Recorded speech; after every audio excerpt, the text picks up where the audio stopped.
Hello, कैसे हैं दोस्तों। आई होप सभी फाइन होंगे। आपका मोस्ट वेलकम है पीपीजीएस यूट्यूब चैनल के अंदर। और मैं आशा करता हूं कि आपकी प्रिपरेशन अच्छी चल रही होगी, क्योंकि रीट एग्ज़ाम अभी नज़दीक है। और सबसे पहले मैं आपको धन्यवाद देना चाहता हूं कि जिस प्रकार आप जुड़ने के लिए चैनल को ग्रोथ कर रहे हैं, लगातार आप जुड़ते जा रहे हैं, उसके लिए थैंक यू वेरी मच। इसी प्रकार आप अपना जुड़ाव बनाए रखें। तो आज का जो हमारा टॉपिक है REET social science model paper, जो अक्सर मैं आपके लिए लेके आता हूं। तो रीट एसएसटी मॉडल पेपर के अंदर हम चेक करते हैं कि आप किस लेवल के अंदर पहुंचे हैं। तो डेली हम आपके सामने एक कड़ी लेके आ रहे हैं। तो पहला एक क्वेश्चन है, राज तरगणी का लेखक है। देखिए, राज तरगणी का लेखक है, तो राज तरगणी के लेखक की बात करें, कल्हण। राज तरगणी का लेखक कल्हण है। और इसी राज तरगणी से हमें कश्मीर के इतिहास की जानकारी इसी पुस्तक से हमें मिलती है। इसी पुस्तक से हमें ये पता लगता है कि सम्राट अशोक ने श्रीनगर नगर की स्थापना की थी। इसी पुस्तक से हमें पता चलता है। सारनाथ का स्तंभ संबंधित है, सारनाथ का स्तंभ सम्राट अशोक से संबंधित है। और इसकी मुख्य विशेषता यह है, इसके चारों ओर, इस स्तंभ के चारों दिशाओं में 4 शेर मुख करके बैठे हुए हैं, जो कि 4 दिशाओं को शो करते हैं। उसके नीचे कुछ जानवरों के चित्र बने हुए हैं। और सारनाथ स्तंभ के नीचे इसी प्रकार के 24 तिल्लियों का एक सर्कल बना हुआ है, जिसमें 24 तिल्लियाँ हैं। और सबसे मुख्य बात यह है कि सारनाथ का जो स्तंभ है, इसे भारत का राष्ट्रीय चिन्ह, नेशनल एम्बलम ऑफ इंडिया घोषित किया गया है। ये भारत का राष्ट्रीय चिन्ह है। नेक्स्ट की बात करें, अर्थशास्त्र की रचना की थी। तो अर्थशास्त्र की रचना कौटिल्य ने की थी। कौटिल्य, इसी का दूसरा नाम विष्णुगुप्त है। मुख्य रूप से अर्थशास्त्र नाम सुनते ही आपके मन में आर्थिक क्रियाकलाप आते होंगे। तो डियर स्टूडेंट्स, प्यारे साथियों, ये जो पुस्तक है, ये नाम जरूर इसका अर्थशास्त्र है, लेकिन ये मुख्य रूप से राजनीति पर लिखी हुई पुस्तक है, जिसकी रचना कौटिल्य जी ने की थी। मेगस्थनीज की पुस्तक इंडिका, मेगस्थनीज की पुस्तक का नाम इंडिका है। और कौटिल्य की पुस्तक अर्थशास्त्र, मेगस्थनीज की पुस्तक इंडिका, इन दोनों से ही हमें मौर्य साम्राज्य की प्रशासनिक व्यवस्था, राजनीतिक व्यवस्था, आर्थिक व्यवस्था, सामाजिक व्यवस्था, इन सभी की जानकारी मिलती है। नेक्स्ट की बात करें, भद्रभाव ने रचना की। तो भद्रभाव ने कल्पसूत्र की रचना की। कल्पसूत्र नामक पुस्तक की रचना किसने की? भद्रभाव ने की।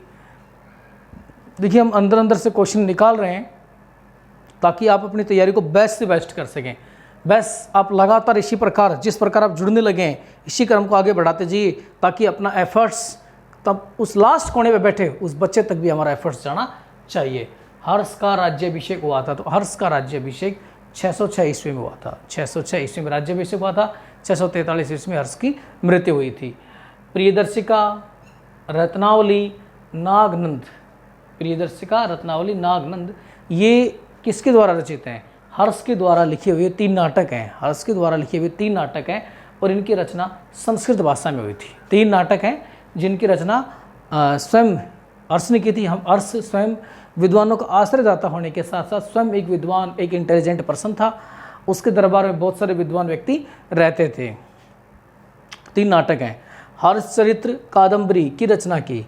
देखिए, हर्षचरित्र और कादम्बरी की रचना उसके दरबार में रहने वाले दरबारी कवि विद्वान बाणभट्ट ने की थी। किसने की थी? बाणभट्ट के साथ जाएंगे आप।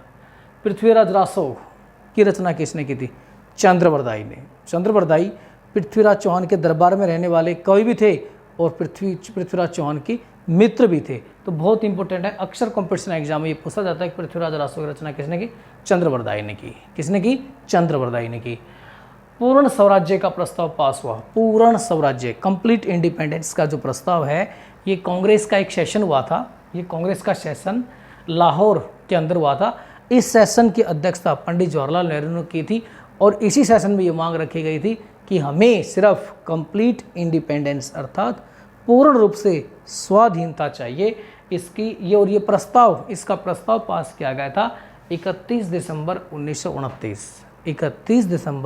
1929 को ये प्रस्ताव पास किया गया था। गांधी इरविन समझौता हुआ। तो गांधी और इरविन के बीच जो समझौता हुआ था 5 मार्च 1931 को ये समझौता हुआ था गांधी व इरविन के बीच में। पूना समझौता हुआ था। ये भी अक्सर पूछा जाता है, पहले की रीट एग्जाम में भी शायद पूछा गया है। पूना समझौता हुआ था। तो पूना समझौता जो कि 25 सितंबर 1932 में हुआ था, और पूना समझौता गांधी जी व डॉक्टर भीमराव अंबेडकर के बीच में हुआ था।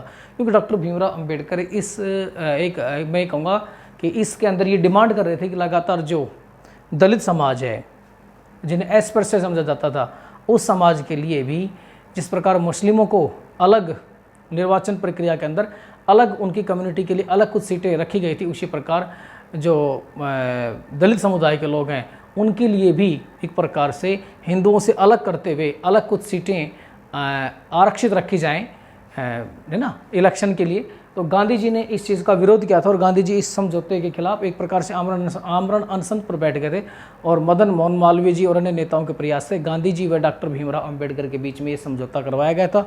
और समझौते के तहत ये बात रखी गई थी कि जो दलित समाज है, उन दलित समाज को उनकी जनसंख्या के अनुपात में कुछ जो है ना उनकी कुछ सीटें आरक्षित की जाएंगी, लेकिन उनको हिंदू कम्युनिटी, हिंदू समाज के तहत ही की जाएंगी, यानी कि हिंदू समाज, हिंदू कम्युनिटी से दूर उनको नहीं किया जाएगा। जिस प्रकार मुस्लिम कम्युनिटी एक अलग अपने आप को अलग स्टैब्लिश किया था, ऐसा इस कम्युनिटी के साथ नहीं किया जाएगा। इनको हिंदुओं के साथ ही मर्ज रखते हुए कुछ सीटें इनको आरक्षित की जाएंगी। तो इस प्रकार रीट सोशल साइंस का एक बेस्ट मैंने मॉडल पेपर बनाया है, और जिस प्रकार आप जुड़ रहे हैं इसी प्रकार लगातार जुड़ते रहें। All the best.